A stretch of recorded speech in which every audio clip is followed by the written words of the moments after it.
I'm recording now. Great. We are recording to the cloud.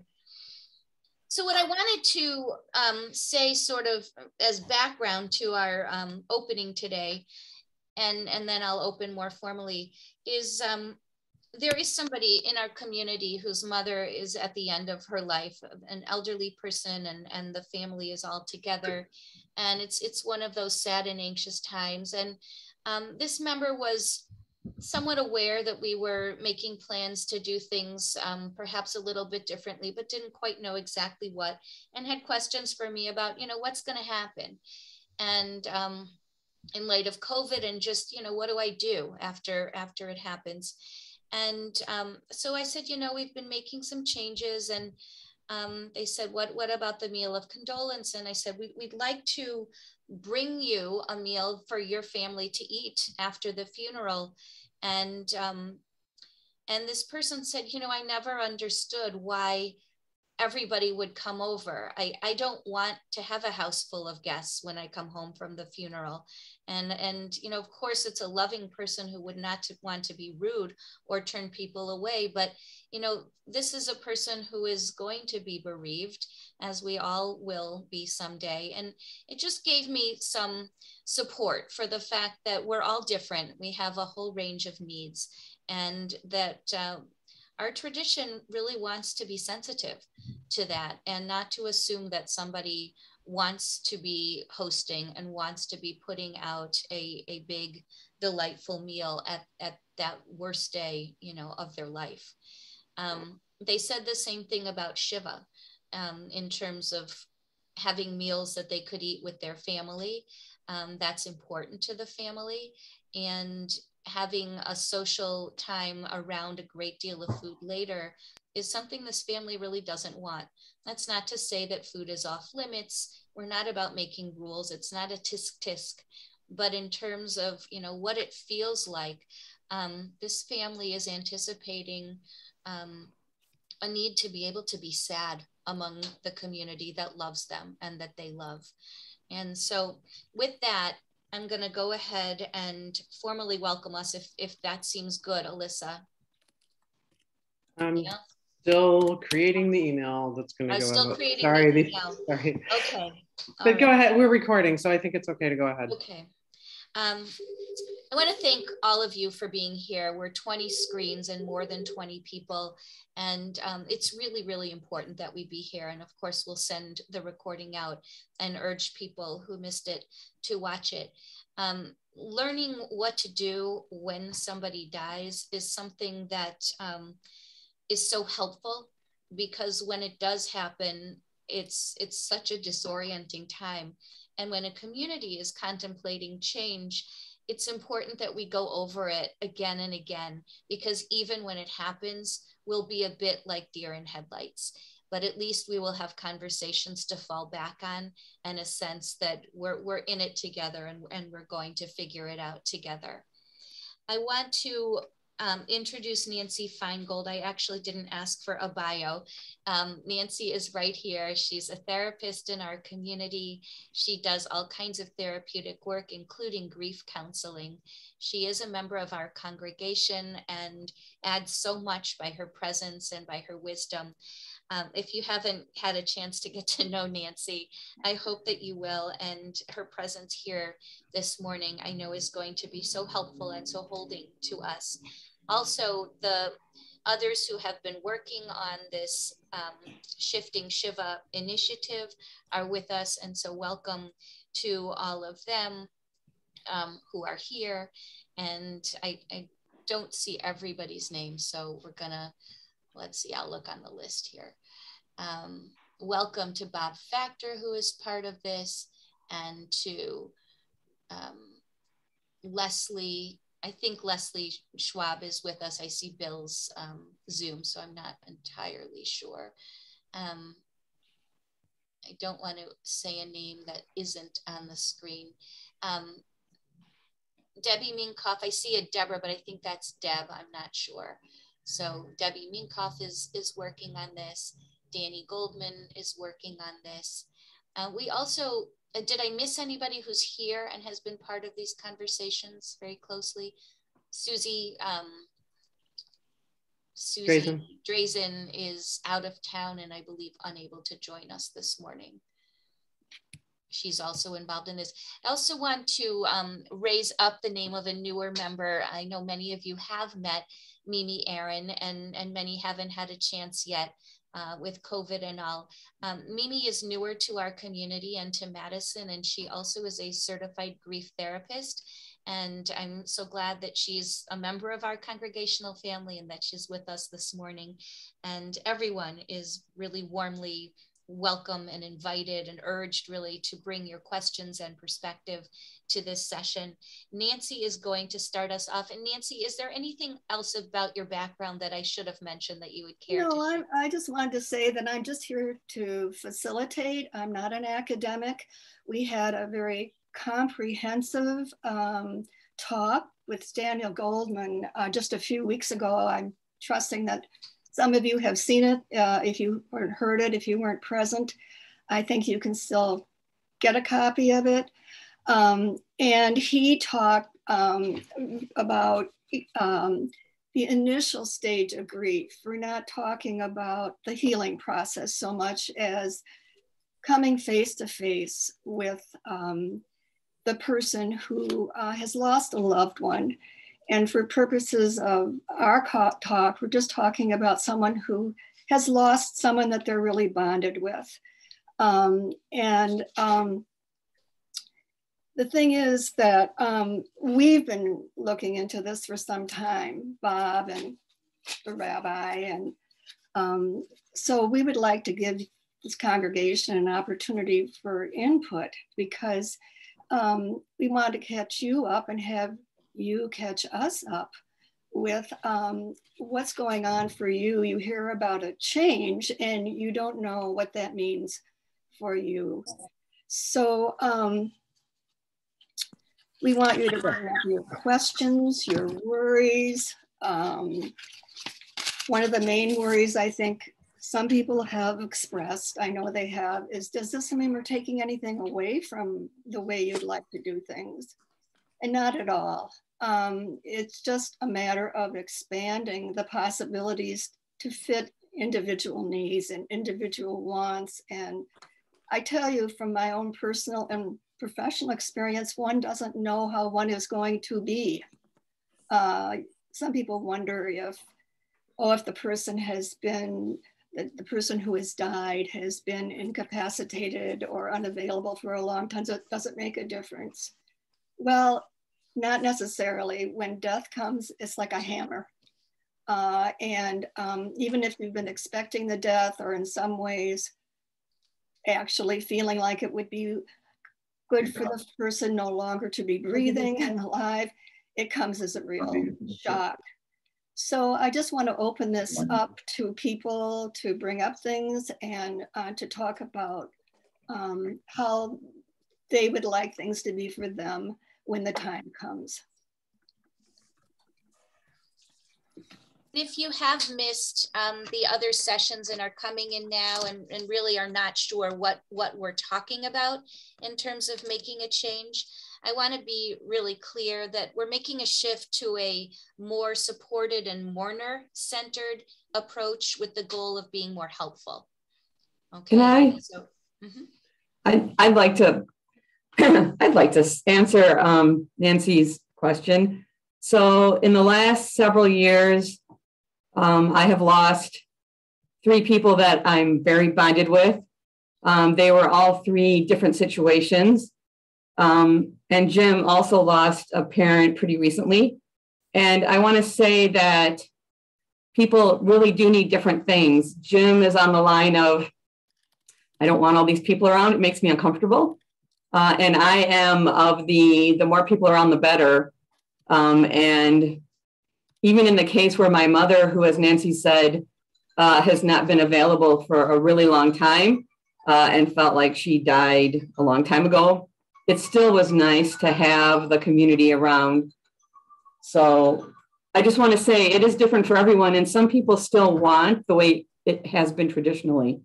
And some people absolutely do not feel comfortable with that. So I want to advocate for us to have the ability to do both. Yeah, And it's funny, tradition, because communities take on traditions and then they feel like the way things have always been. One of the things that I learned was that this community didn't always do what we do now. And we moved more and more to what we have become accustomed to, which is a pretty predictable routine in the evenings at a Shiva home of davening, hearing about the one who died, and then eating together and having that social scene. It wasn't always like that. And the tradition is actually not that at all.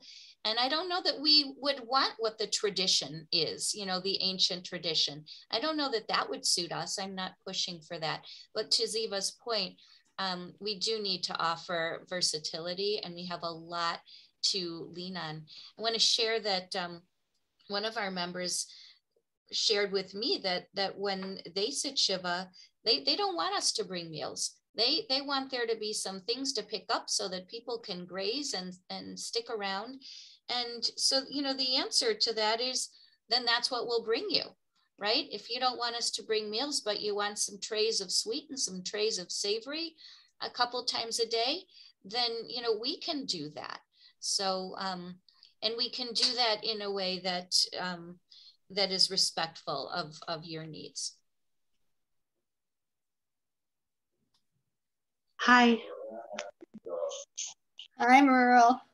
Hi. I don't know if you could see me somehow at the video didn't start, but I wanted to share. I'm really glad you're doing this. I just wanted to share my experience when my mother died. Gosh, it was 36 years ago.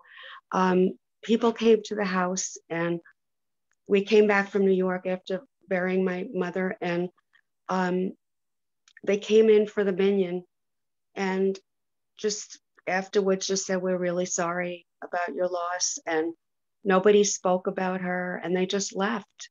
And I looked at my husband and I said, is that it?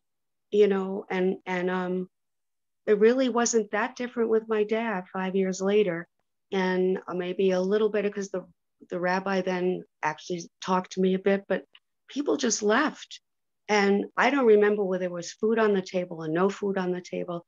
I don't think there was much of any, but it was disappointing because I really would have loved to have that opportunity like you do right now to talk about my parents and have people ask me questions, because there's nothing I would have liked better than to talk about them. So that's just from my own personal point of view. Well, Merle, I just wanted to say that one of the, I would say, gratifying things about a Shiva that I had at my home was the people were telling stories about my late husband. And I learned things about him that created kind of a wholeness that I hadn't expected. So having that kind of opportunity to share can be very meaningful. It really can be, because as now, I love to see people and meet with people who remember them and say things to me about them, because you just, you know, you want to keep their memory alive and want other people to. And it's so welcoming when you hear things like that. So I really appreciate the way the rabbi's doing things now. I think it's wonderful. Thank you, Rabbi. I'd like to jump in. Can I jump in? I actually want to stay on this point. Yes. And I'd love to hear what you have to say. If it's on this point. Yes, it is absolutely on this point. Both of my parents died out of state. Most of my community did not know them personally here. My family is very secular. And so there was very little in the Detroit area that you would say was a Jewish funeral or anything like that. We did have some Shiva minyanim when I got home, but the rabbi never spoke to me ahead of time, never called to say, you know, I understand, you know, you're bereaved, I'm so sorry, nothing like that. I knew I was expected to talk about my father. I had a very complicated relationship with a very complicated man, and I was beyond angry and had to parse every single word. Had I had a chat with the rabbi ahead of time, that rabbi might have said, you don't have to say anything. and I would have been very relieved. But because this all happened out of town and with a secular family, that didn't happen. And so I hope that our current rabbi will reach out to every single person who experiences a loss, especially if they're out of state, and talk with them about these issues, because it would have been very helpful for me. And I know that people like to speak about their loved one and hear all the stories, and that's fine. There were not going to be any stories with out of state parents. That's all. Thank you. I want to assure you that that does happen, whether the death happens out of state or right here in Madison or wherever it is. We have Shivas where the family doesn't speak because they've chosen not to, and I may know what's behind that if they've shared it with me, which sometimes they do and sometimes they don't. And you know, there are ways to smooth over that moment where the community kind of expects it. But wouldn't it be wonderful if we didn't even have a standard expectation, if there wasn't even that moment where the family had to hold their breath and, you know, hope that the rabbi would say something that would, you know, take the awkwardness away. So I actually have a question related to that. This is Felice. I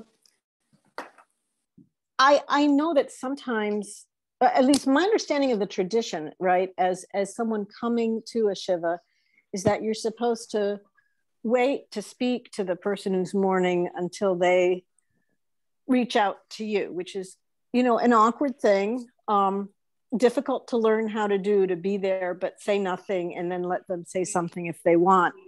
But it seems to me that the whole idea of making the person speak in front of a large group is exactly the opposite of that. So I'm having trouble combining these two ideas. I'm sorry, what are the two ideas? The tradition on the one hand that you don't say anything to the mourner, you let the mourner speak first.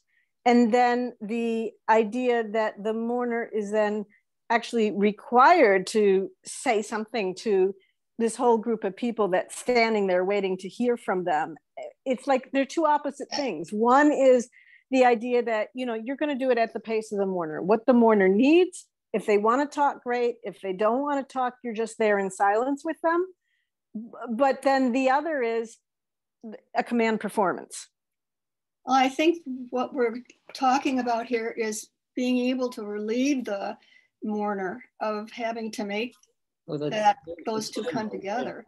That the rabbi would be meeting, and there's an assessment actually that the rabbi and the person who might be the main contact person works with the mourner, so that the Rabbi Betsy, will lead in terms of what to expect, and the pressure would be off the mourner. Okay, but I mean, just realistically, how often does the person who is in the immediate period of mourning before the funeral, they're making all the arrangements, how often do they really know with their heart which they prefer to you know, actually talk about their family member or just be sobbing and silent? You know, I mean, how often do they know where they're actually going to be at when you get to Shiva? Well, I think the rabbi can really help with that. The point is that you don't know. And you might say, I don't want to have to say anything. And then all of a sudden you feel, or gradually you feel that you do want to say something, or the reverse can be true. I don't want to say anything, or I do want to say, and then changing, because this is all to do with the needs and the preferences and the spontaneity, actually, of the grieving person or persons. So I think this kind of old formal notion can go by the wayside, and persons can make their decisions, formal or informal, with rabbi. I think one of the experiences that we've had since March of 2020 with Shiva Minyanim on Zoom is that those decisions have been made absolutely in real time at every single meeting.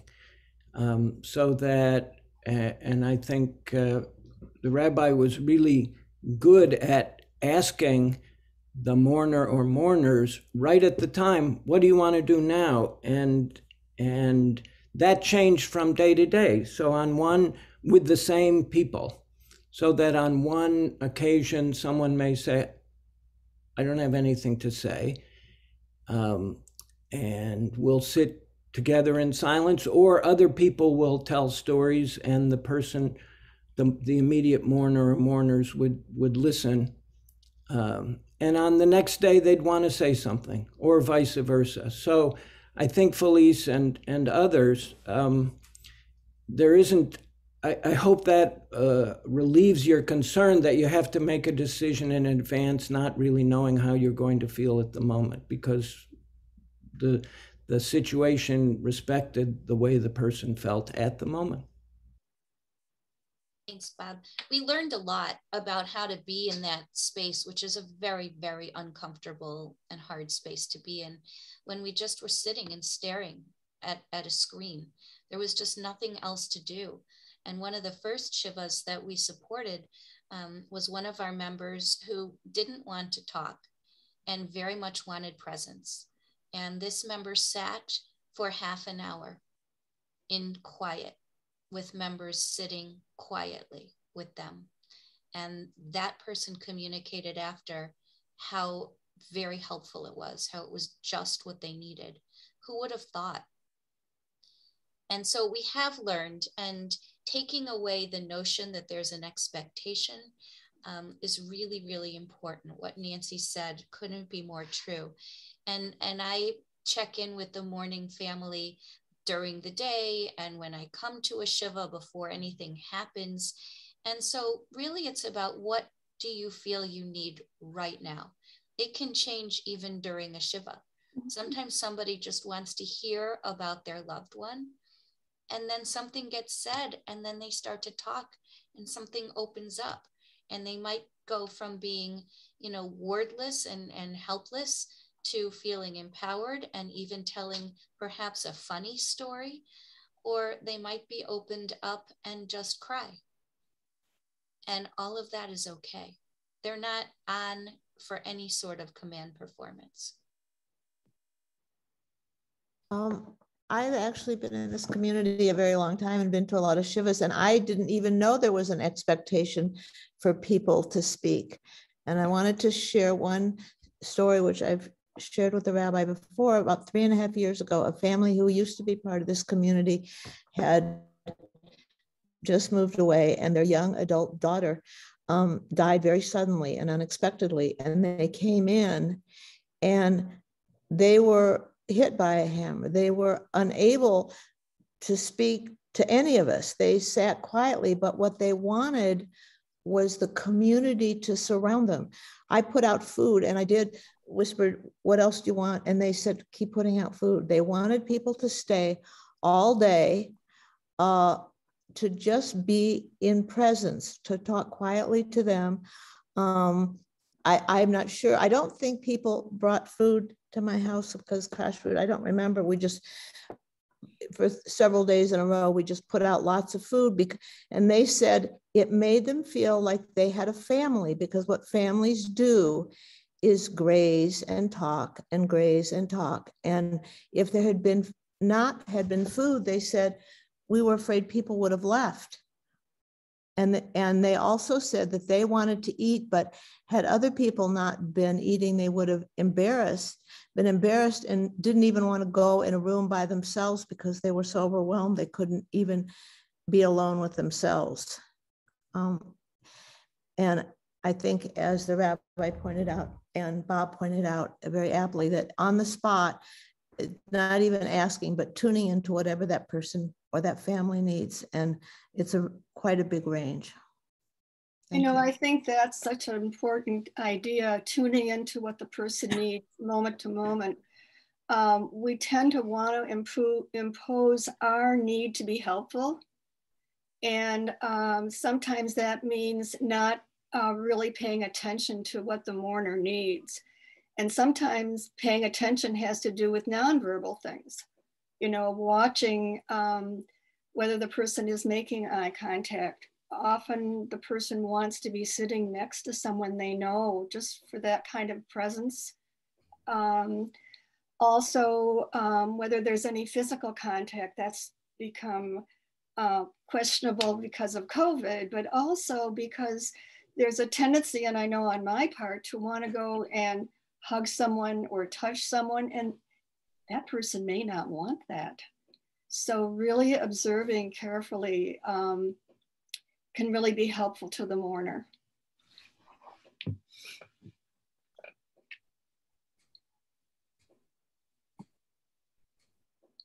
I want to really force the question that has come up a little bit more quietly today. So what do we do if we are not going to have a large buffet with all the things that people brought that evening to share communally? That doesn't mean there won't be food. It's not about whether there is food. Food is not verboten. It is not allowed. But we are planning to feed the family in their own time and to provide what's needed. And so we will actually be asking that people who want to bring food coordinate with whoever's coordinating the Shiva, so they can drop it off at a time when someone will be there to receive it. And the food will be put out as needed and as appropriate for that particular family's situation. So what do we do when we don't have those expectations? When we've just prayed together, which for some people is very opening. Our new Shiva Siddur really helps with that. It's really accessible and makes the experience of being part of a minyan feel comfortable and feel inviting, even if it's a newer experience. And even if it's not, it's full of good things, thanks to Leslie Greenspan. And so there's an opening, and then there's Kaddish. And then maybe there are words shared, or maybe there aren't, but you're talking about a very vulnerable moment. So you have finished minyan, and you can feel the pain in the room. You know, the family or the mourner has just stood and said Kaddish.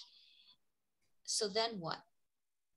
That's the question. So then what? And I'm wondering if people could share from their experience what's helpful, what they're concerned about, what they need to know. Nancy is a really, really good helper, and we have other really good helpers here as well.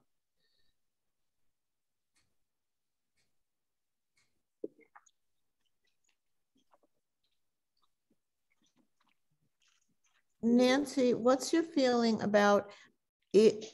You and many of us have the feeling, at least before COVID, that you want to reach out and hug the person. Sometimes you can't get that cue. And even by asking, may I hug you, it puts them on the spot. Do you have some other suggestions to alleviate that barrier? Well, one of the things that you can do is also kind of see if the person makes eye contact with you, and then just go like this and see whether the person responds. Or, you know, you can just touch your heart. There are ways to express love. And if the person looks at you and they go like this back, that's a response. I think you're not able to predict or to, you know, it's not a matter of the right thing or the wrong thing. It's so much about doing the best you can in terms of trying to get a read from the person who is the mourner. And so I think if it's somebody that you know, have a history with, that person may want more of a physical contact than it's somebody that you don't really have that much of a personal relationship with. You wanted to just come and be present for the person. So again, there are no rules, and you might do something like I might accidentally reach out to somebody and they might recoil. That's the message I got. You know, there's no real big error as long as your intention is to be present. There isn't any way to predict how things that you offer are going to land, but you know from your own experience and from your intention that you want to do whatever feels the best. That's not a direct answer, but I don't think there is one. I want to add that we come to support the grieving process, and we are not coming in a therapeutic role with clinical skills. We're coming as who we are. I mean, some of you have clinical skills, but that's not the setting. We're coming as a community to offer our presence. And some people are at a point where they can express a certain amount of sadness, or they can just sit in the sad space, and hugging people who actually are close to them is further than they can go. They just don't feel like they can bear it to be hugged by somebody who knows them well. And so we have to be really, really careful about making those assumptions like, oh, well, they'll want a hug from me. They may just not be able to be that close to their pain.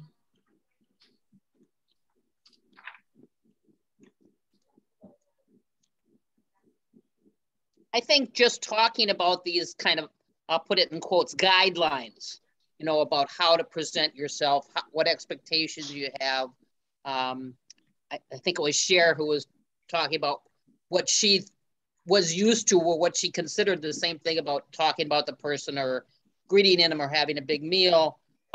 It's just kind of expectations, or, you know, a consensus that, you know, and maybe it's something where you, when you send out the notice to the congregation, maybe you're going to say family only, or, you know, if you're interested in bringing food, this is the contact person, and then letting people know ahead of time what they can expect, understanding based on what Nancy said that this might be a fluid thing, and you know, if it's open to the whole congregation, when you get there, it might be fluid, but you know, this person would, you know, like this or not like this, or, you know, just like some places say, you know, those donations to such and such would be appreciated. We're just saying these are some of the expectations for this gathering. One of the things that we've started doing as we're kind of easing into this is when we do put out Shiva information to the congregation, we'll say something like, you know, minyan at this time and visits welcome in this longer window. And I think that starts to address, I didn't remember who it was now who was describing I think it was Merle who was saying, yeah, everybody came for minyan and then left, and that felt weird, right? So one of the ways that we get at that is to say something like, you know, the family will receive visits from, you know, sometime a couple hours before minyan until maybe an hour or two after, and minyan is at, you know, so the visit is from, you know, 4 to 8 and minyan's at 6, something like that. So there's an expectation that there's this window of visiting time, and that's different from the davening time, and here's when those different things are happening. So Eliza's got a hand up. I want to support that. Can I was thinking all the way through this, we have such an emphasis on that evening minyan time, and people are in Shiva for the week at all hours. In other congregations that I've lived in elsewhere, people have dropped in, usually calling first, you know, just to make sure or something, but making use of more of the day. I guess I should have had this on too. To actually comfort the mourners, you know, one-on-one or just in smaller groups. And I've appreciated that when people have come by during the day. So having a mechanism where that's encouraged in the situations where people want that, I think is a really good idea. Mm-hmm.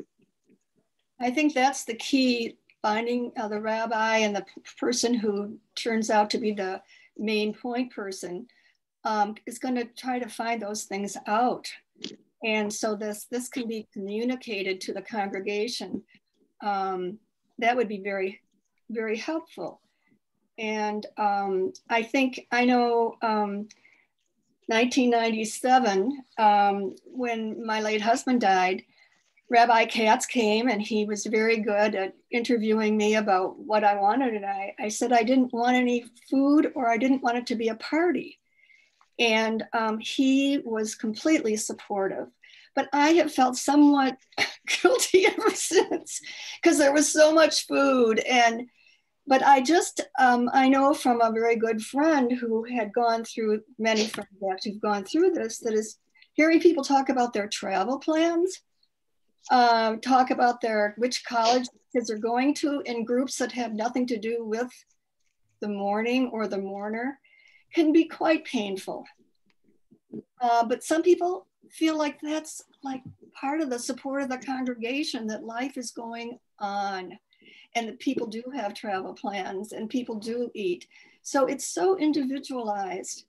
It needs to be so individualized. I think Aliza was going to say something.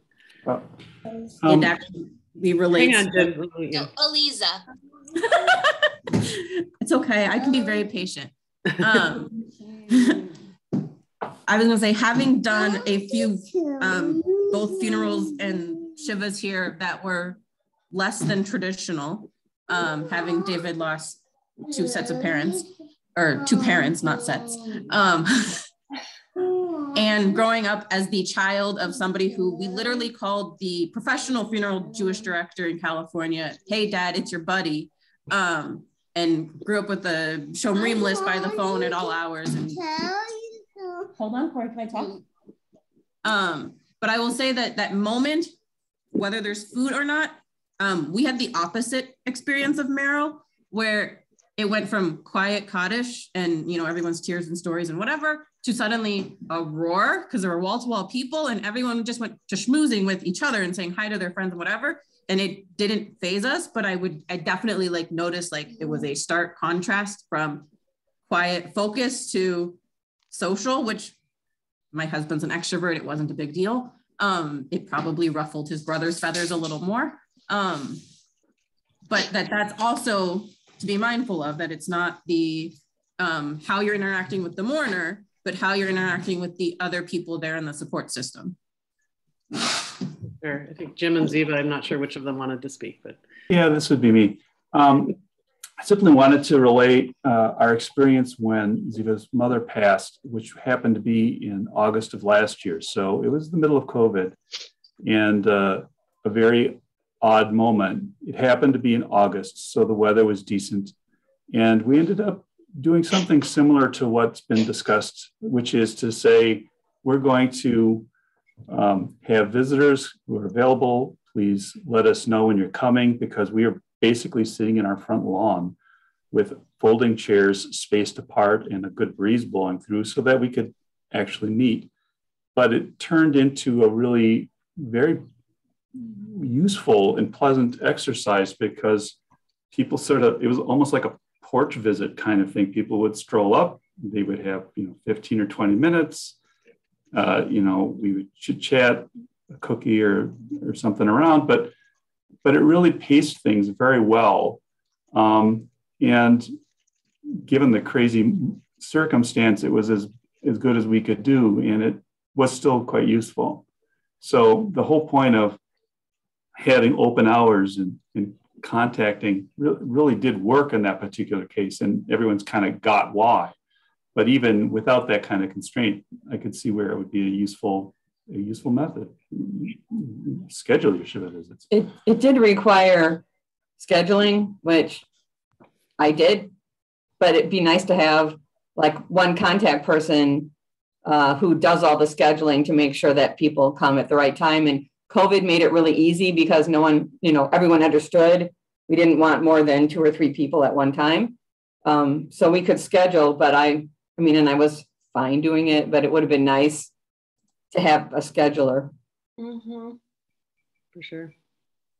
So there will be a point person for every Shiva, and that person will be the person to be in touch with about food, and they might send out a meal train link, and then that's done. because you can just go on that, but there will be that point person. And it's something that I'm learning from hearing you is that I didn't realize how much people were focusing on going in the evening for that predictable sequence of events, because we actually have been talking with families since I came here, and probably long before, about hours for Shiva, which we do publish, which are not only what time is minyan. And what I didn't realize until now is maybe people didn't know quite what to do with that information. And also those who were in mourning didn't quite know what to do with extended time. You know, when I would ask, you know, would you like to sit all day? Would you like your home to be open? Maybe just close down hours for you to eat. There hasn't been an interest in that. And I thought, you know, I wasn't going to pry, but maybe it was really just because it's just hasn't been so much done in a while. Mimi's got a hand up. Yeah, I just wanted to say too, I had a similar experience because I lost my husband in July during COVID. And we also scheduled people, and we really limited how many people were able to come because we were sitting in the garage. The bad part about it, I mean, I lived out in the country, and so it wasn't so convenient for the clergy. I mean, because it was really smack in the middle of things escalating, the clergy wouldn't come out to my house to have services. But I was lucky enough to have a couple people who were able to lead services for me. And we also scheduled a mealtime, specific mealtime, so that people wouldn't arrive during the mealtime, which made it helpful. You know, COVID's not done. And so we need to have an understanding of how to manage. You know, some people are comfortable and some people still are not comfortable coming together, being close together.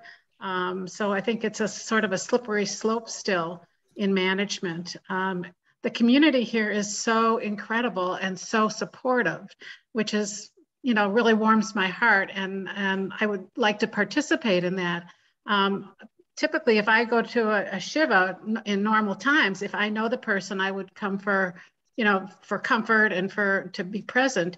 If I didn't know them, I would usually just be there to be supportive and be a minyaneer to support the services. So that's just what I wanted to share. Thanks. I have a couple of comments, and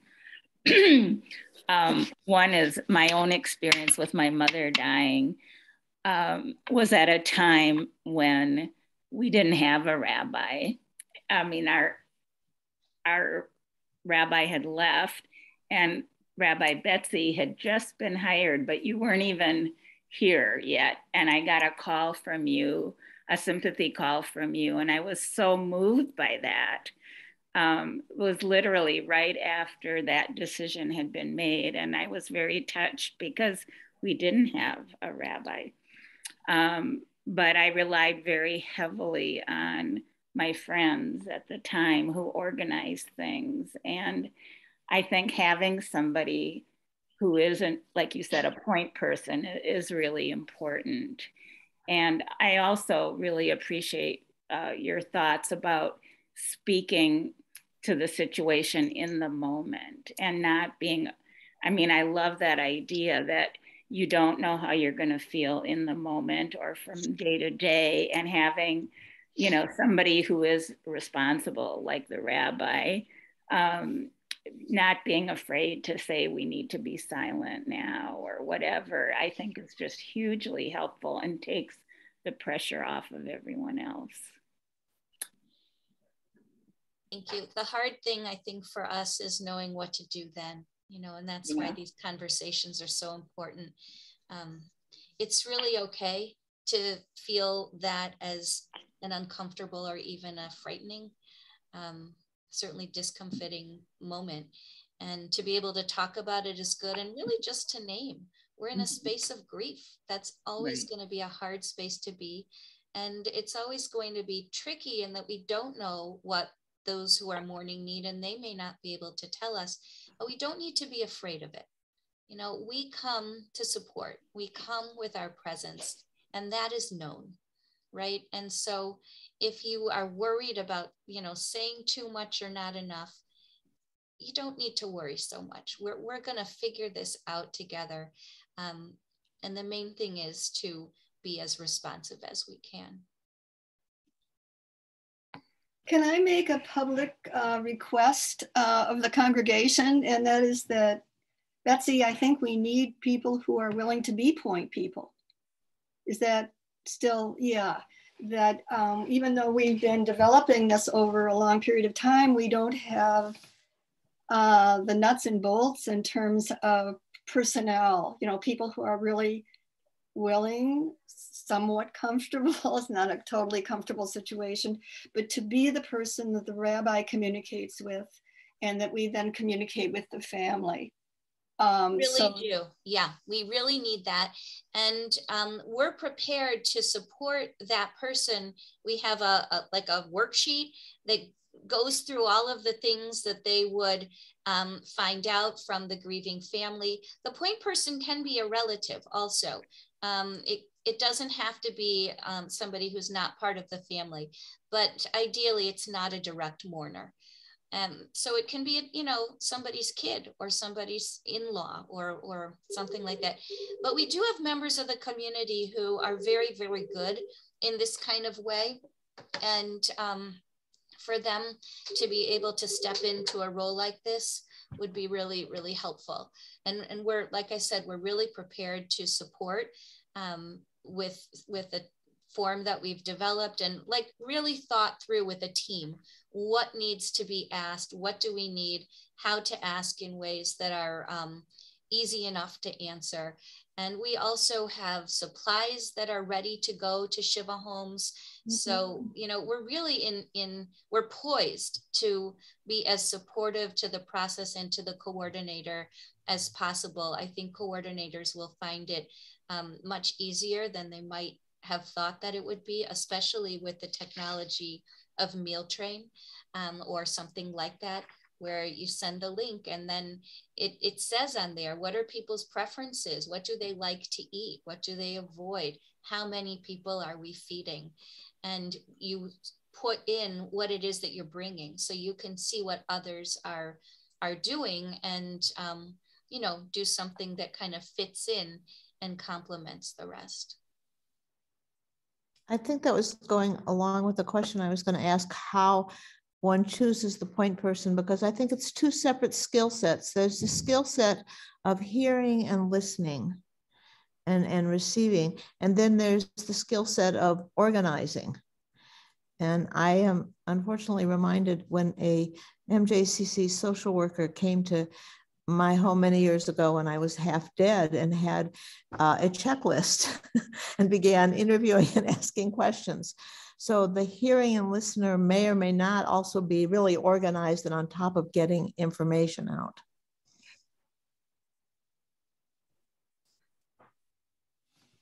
Can you get in there?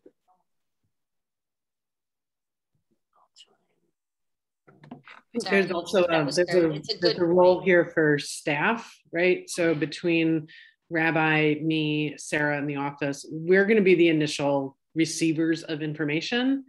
And some of what we receive will be like those initial stages will be determining, given the situation, who's the most appropriate Shiva coordinator here. Is it a family member?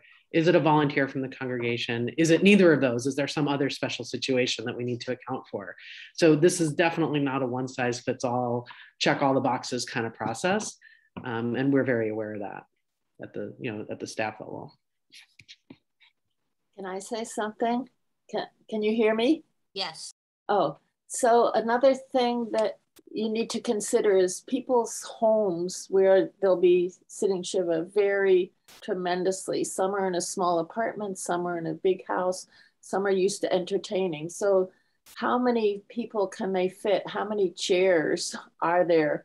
Do they need help, to get more seating?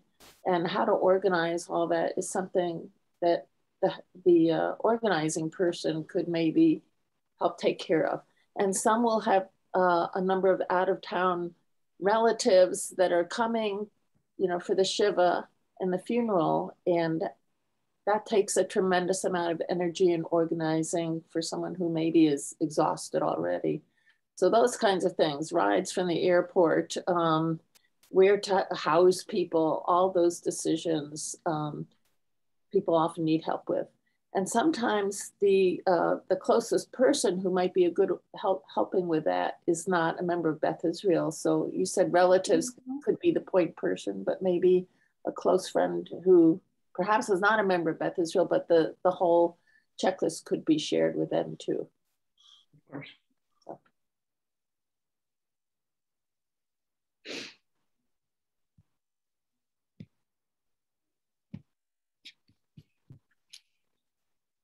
What other concerns do people have?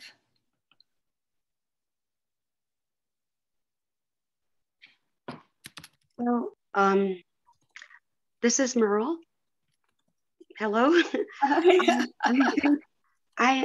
think that if the congregation does not know the person who was deceased, I think that should not keep them from coming to the Shiva, express their feelings that they want to comfort the mourner. I think that's the key thing, that you're there and present. You didn't only come to daven and fulfill the law, the letter of the law. You came as a human being because you feel that that person needs comfort. And even if you don't know that person, you should, I don't know, everybody has their own feeling about whether they want to stand up and, you know, speak about their loved one, not talk at all or whatever. And I think, like you both said, it should be an individual thing, but certainly one-on-one, for people to be there, just be present, to see if the person is comfortable. It's much harder to do that as one big group, but individual people, if they take the time and they're willing to stay after Shiva, or like you said, it's a great idea to have a schedule and come at a different time. I think that's really important.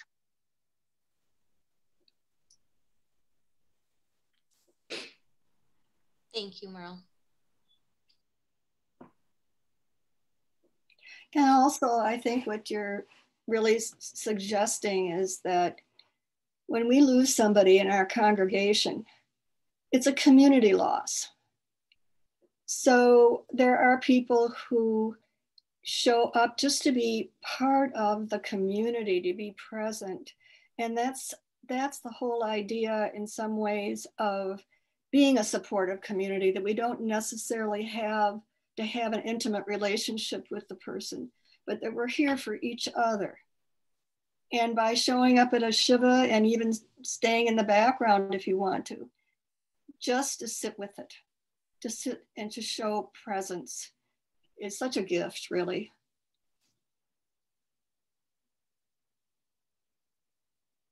I was part of a congregation that went through a change like this, and it worked, and it does take time, and it takes some learning. And one of the things that we were taught by a funeral director who was a member of the congregation, Mindy Boatball, she speaks about this sort of thing in many places, was you can come for 10 minutes, you can come for an hour.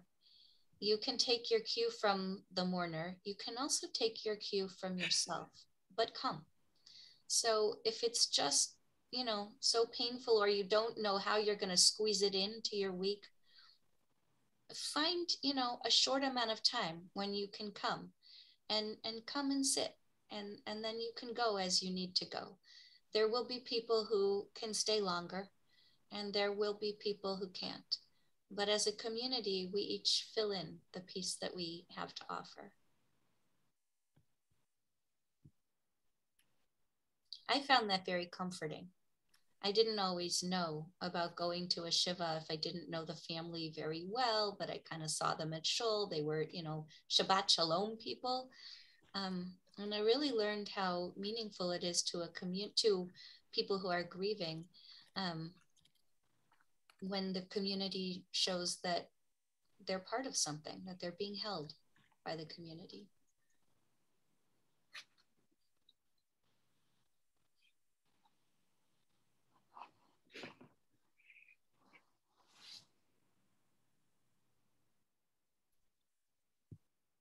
couple things that we didn't touch on today that I wanted to just kind of raise up. One is that sometimes the community feels the loss terribly and profoundly. Sometimes it's just one of those tragic situations that has everybody feeling devastated. And that requires a special kind of care from the rabbi and those who are in positions to be helpful and to guide. It also requires a self-awareness that we as community members might not always have. So we want to show up and, you know, do our best to remember that the primary mourners are experiencing not only what we're experiencing as members of the community, but really directly, and to do our best to give them the space for their grief, even as we grieve. But also to be in touch with our grief. So you don't need to shut it down. What it is about noticing how much space you're maybe taking up and giving the space to the people who are mourning primarily. So the more you feel that grief and you know, all of what you're feeling in that terrible circumstance, actually, the more you may be available to the other person, but you don't need to put it all out there on them. You can receive and commune with them, and they will feel it. That's, you know, all of us have connections with people. We feel them energetically, and you'll give them that.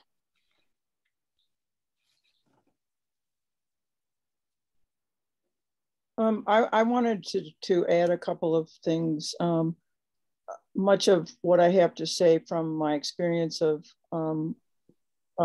going through Shiva after I lost my sister, which was very tragic for me, and so I was really in need of the community, and the community certainly came to support me.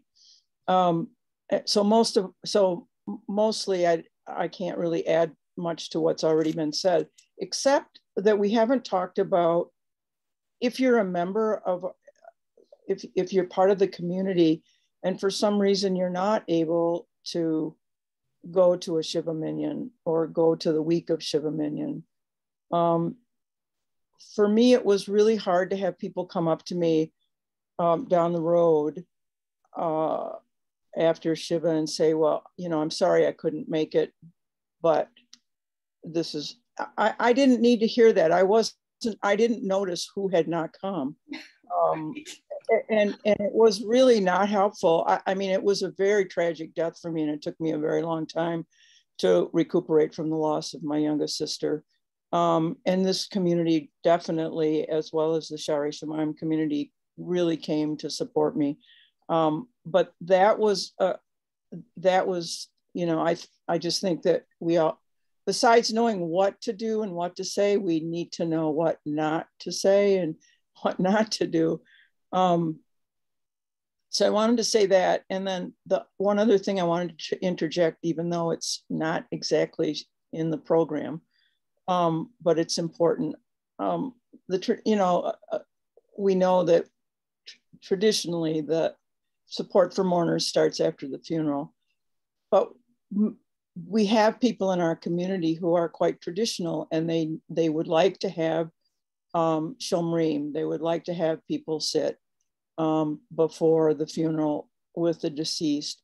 And so I just want to put the word out the way Nancy put the word out about, and others about point people, that there's often a need for shomrim.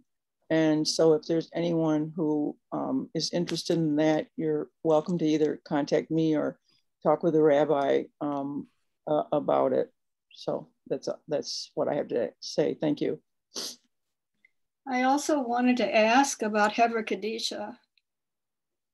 I don't know if that's something that the rabbi asks about, or if it's a different, you know, it's blurry to me how that does get arranged.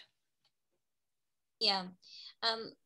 All of the funerals that I have been part of here have gone through CRESS, and they're our kind of main funeral home, and they work with us really, really well. around Chevra Kadisha. They have a dedicated facility for it, and they really make it easy.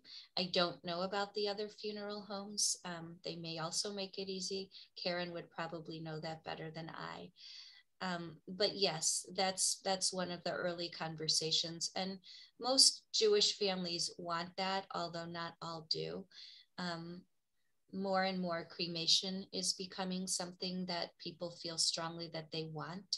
And so those are conversations that families have with me about how to navigate the various aspects of whether there will be Chevra Kadisha and you know, how cremation might be handled or not. We don't need to get into that right now, but that's a piece. But Cress is really, really responsive, and Chevra Kadisha is back and running now. A little louder, Rabbi. A little louder. Oh, I'm so sorry. Just for me, I'm hard of hearing. Okay, I'm so sorry. Just saying that Chevra Kadisha. I heard you, but I just want a little more volume. Yeah, okay. They're back and engaged and doing their work. They also are eager for people who might want to be trained and become part of the group. The group itself is beginning to age and thin. And I have been asked to put that word out, that if you are somebody who could see yourself preparing bodies for burial, we can hook you up. But yeah, Chevra Kadisha conversation is definitely part of the early conversation before a funeral. So I see Josh's hand is up, but Louise and Bruce, your hand was also up. Did you put it down? That was Bruce. That was me, and I was just going to make a plea for anybody who's at all interested in the Chevra Kadisha to please let us know. We need a lot more people. Younger people. That's right. Bruce, most of the people I'm raising my hand to say email me. This was actually going to be my question.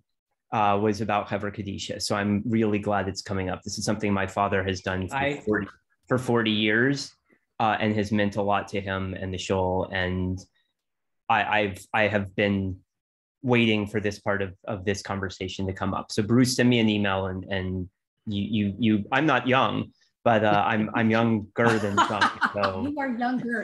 You're young. That's all relative. Yeah, you are young, and please encourage your young friends as well, men and women. Yeah. Yes.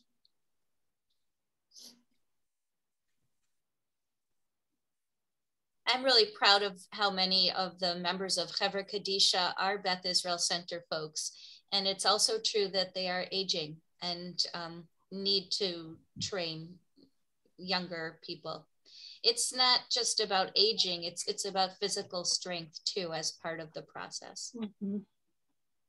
As one of the aging members of the Chevra Kadisha putting out a plea, I am amazed at how easy it is. And it gives you such a wonderful feeling. And I think I've been on it for a very long time. I even took care of my mother. It's, I suggest anyone who's even mildly interested, you will be surprised at how easy it is and how wonderful it is. Thank you, Rod. Share. Sorry. Phyllis has a hand up. Yeah, I wanted to add that there are some situations that our tradition did not anticipate, and there's sort of, how to incorporate some of the non-halachic aspects of what goes on.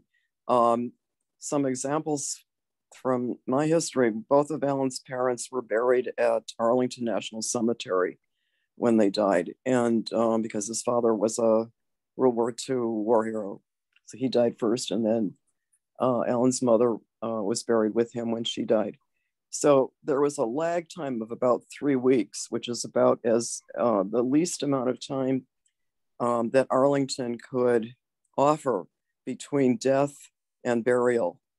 So, Jewish traditions, you're burying right away. Well, that wasn't the case. So we had this interim period where we were in mourning, but we weren't officially, halachically in mourning.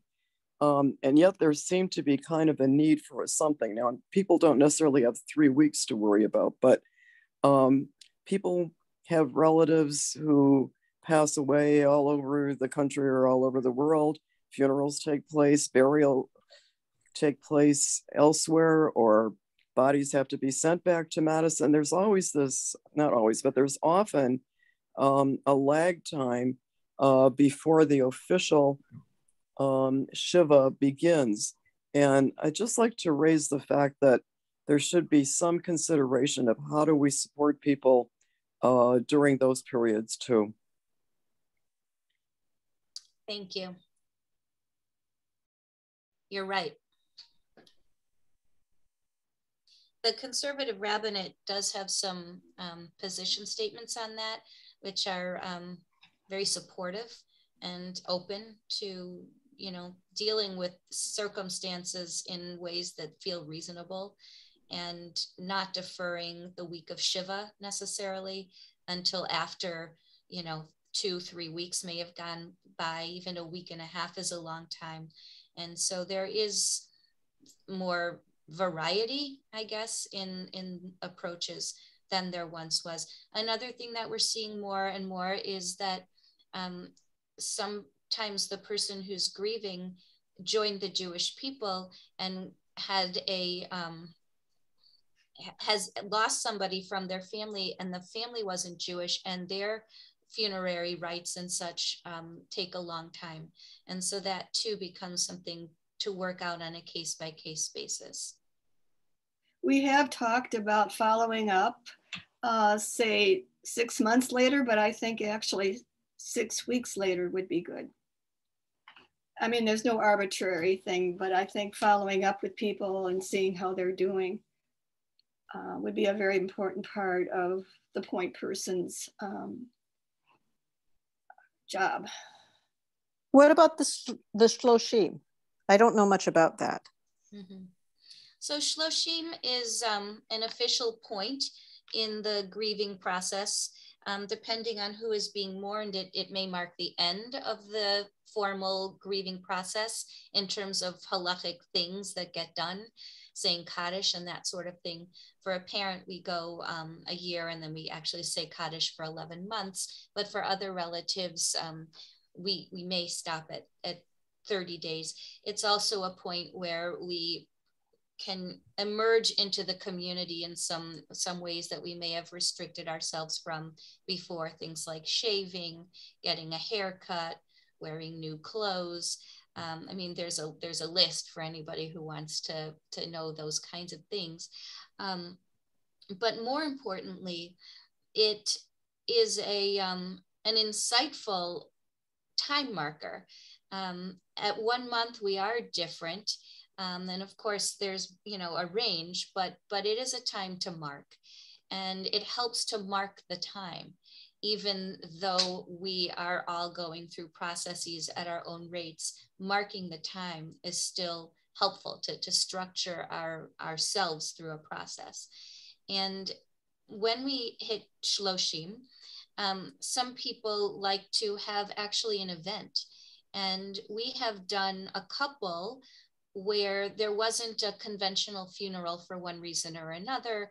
I think they both were cases where the person who died wanted to be cremated and their relative didn't really want Jewish stuff happening at that time. But there were other family members who did. And so they chose to observe shloshim as a public community event and share as if it were a funeral almost. Kind of a memorial service at shloshim. So that's one way to accommodate some of these different circumstances. But even under a circumstance where burial happens within, 2 or 3 days, ideally it's, within as soon as it can, and Shiva happens, that shloshim is still a time marker. And so some people have an event, I don't mean a party, but they may ask somebody to teach in memory of their loved one, or they may want to share some words of memory or ask grandchildren to share some words. Some families put together a video. I know I've been invited to go and teach in memory of people, and it's minyan, and they say Kaddish, and that's just what it is. We recognize Shloshim within our minyan when somebody wants to come and mark that day, usually by saying some words. It sometimes is just a check-in. Sometimes people just kind of share how they are holding their process. They can do whatever they like, and they don't have to do anything public either.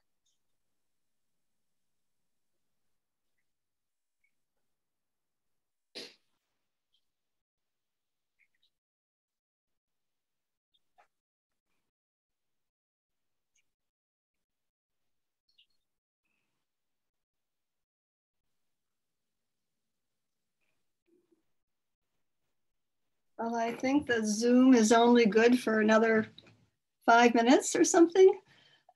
Is that right? Well, we did start late, so I don't want to rush to the end, but we are getting close to what we thought would be. Might be time for people to bring up any other kinds of questions that they have or concerns before we close in a little while.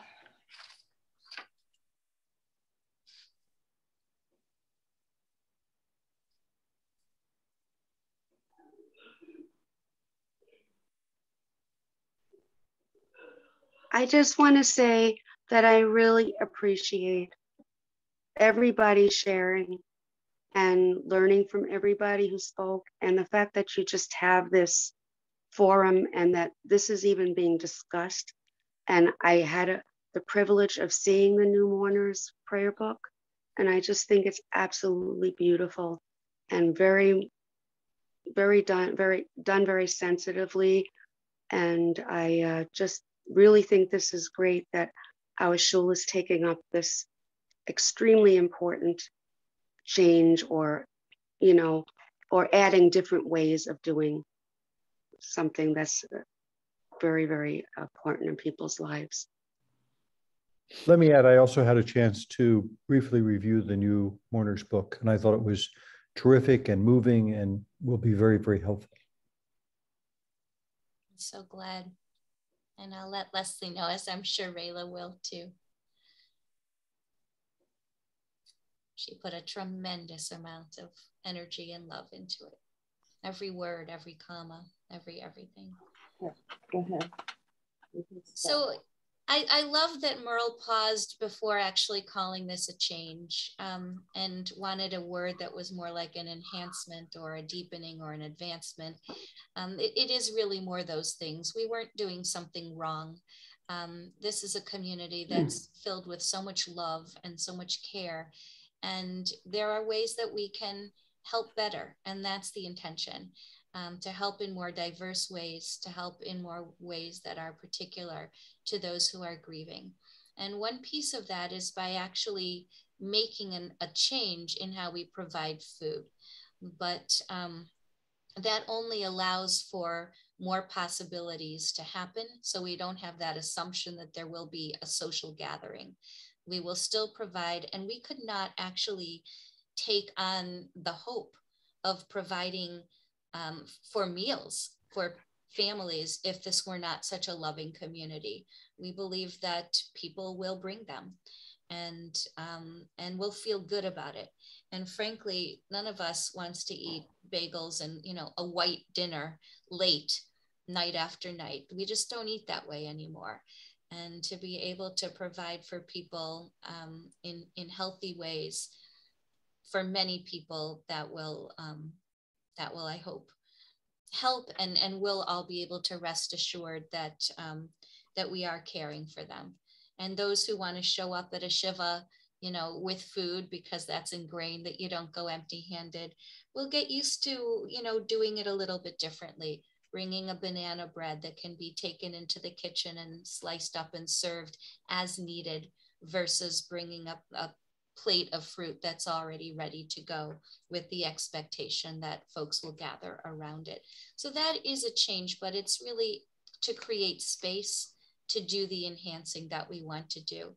And this is going to take time, and it will always be individual. So those who are concerned that they will lose something that they would have wanted, they will have what they would have, wanted if that's what they feel they need when the time comes. I hope I'm loud enough. Okay. So we have one more session. At this point, it doesn't feel like there are outstanding questions. One of the things that we thought we might do in the next session is really kind of practice ways of sitting with grieving people, not as, therapeutic clinicians, but just as us. And if that is something that you feel would be helpful, great. It would also be really helpful to us to hear from you what, if anything, you might like to do to continue the conversation. You might have more tachlis questions. We are going to experience a Shiva where a family wants to be cared for in ways different from what we were doing before the pandemic. And it's going to raise questions about, I saw somebody coordinating, how might I do that? We are going to learn from our experience. We are going to have to learn as we go. And there may be practical questions that have to do with mundane things that want to be aired in this space. There also might be a sense of, okay, I went and I just sat there and I didn't know if I was supposed to say something, if I wasn't, and we can work through that. I do want to address that though before we go, knowing that some of you may feel like you've heard enough. Traditionally, it is true that you come in quietly and sit there and don't say anything until the mourner initiates.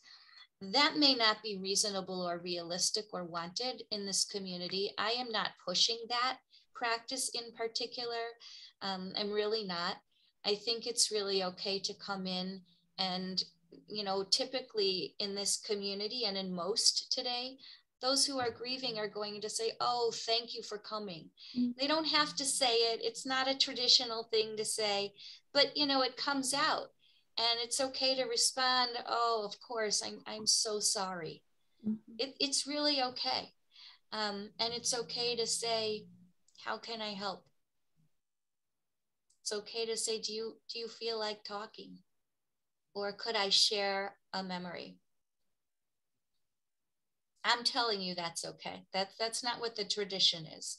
But I think that it's important that we feel like we're coming to an opening and not a shutting down.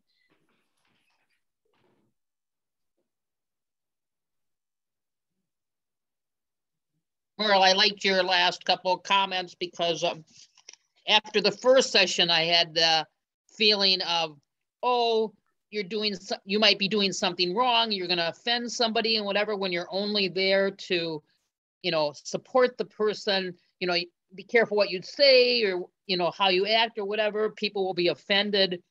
But I think going through these exercises, people who are in mourning will understand that there's a conflict sometimes within the people who are attending to know what to do. And they shouldn't be offended and they shouldn't feel bad. And we're doing the best that we can as a community to help you in the way that we're used to and we're learning now with these sessions as well. So I like your comment. Thank you. Thank you. Yeah, we're coming into a place that's often a place of pain, even if it's also a place of relief, even if it's also a place of somebody lived long and well and died peacefully. We're coming into a situation where somebody has died and there's a grieving family. So we're not going to run away from that. We're just going to come and offer ourselves without expectations. Thank you. Thank you all for sharing so freely. And it's so helpful to hear what people have experienced. So thank you to all of you who shared those thoughts. And when those thoughts get shared, I know that things come up for everybody who has ever experienced a loss. And so I want to thank you all for staying with us and for sitting with whatever did come up for you, because that's inevitable and healthy and part of being human. And I'm so very grateful that we can share that and share who we are and share our interest in really helping each other in this community. Nancy, I want to thank you for being the warm and supportive and wise presence that you always are, and for making the time to hold this space and to get us started and offer your guidance. Thank you. Thank you for the opportunity. Thank you thanks both. to the rest of the team. If you do feel like you want to know more about what's involved in coordinating a Shiva, we would be very happy. We, our office, Alyssa and me in particular, would be very happy to walk you through it. We're really prepared to do that. So the session number 3 is December 12th, and I'm going to stop the recording, but you don't have to leave if you don't want to. Thank you. Thank you, Alyssa.